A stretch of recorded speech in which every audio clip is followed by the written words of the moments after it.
భారతదేశం ఒక సహకార సమాఖ్య. మనది కోఆపరేటివ్ ఫెడరలిజం. దాంతో పాటు ఎసిమెట్రికల్ ఫెడరలిజం కూడా. అంటే అన్ని రాష్ట్రాలు ఒకేలాగా లేవు, అన్ని రాష్ట్రాలతో ఒకేలాగా కేంద్రం డీల్ చేయలేదు కూడా. ఒక్కొక్క రాష్ట్రాంది విభిన్నమైన పరిస్థితి. దాంతో ఇంత డైవర్సిటీ ఉన్న దేశంలో కన్సల్టేషన్, కోఆపరేషన్ చాలా అవసరం. దీన్ని ముందే గ్రహించారు రాజ్యాంగకర్తలు. ఆర్టికల్ 263 మన రాజ్యాంగంలో ఆర్టికల్ 263 ప్రకారం ఇంటర్ స్టేట్ కౌన్సిల్ అనే కాన్సెప్ట్ తీసుకొచ్చారు. అంతర్రాష్ట్ర మండలి. అసలు ఈ అంతర్రాష్ట్ర మండలి ఖచ్చితంగా పెట్టాలా అంటే ఆర్టికల్ 263లోనే ఉంది. ప్రెసిడెంట్ మే అంటే అక్కడ కంపల్సరీ కాదు, ప్రెసిడెంట్ కనుక కావాలని అవసరం అని భావిస్తే.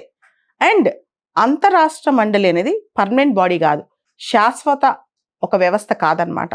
అలానే అది రాజ్యాంగబద్ధ సంస్థ కాదు, ఎందుకంటే ప్రెసిడెంట్ ఒక నోటిఫికేషన్ ద్వారా దాన్ని క్రియేట్ చేస్తారు.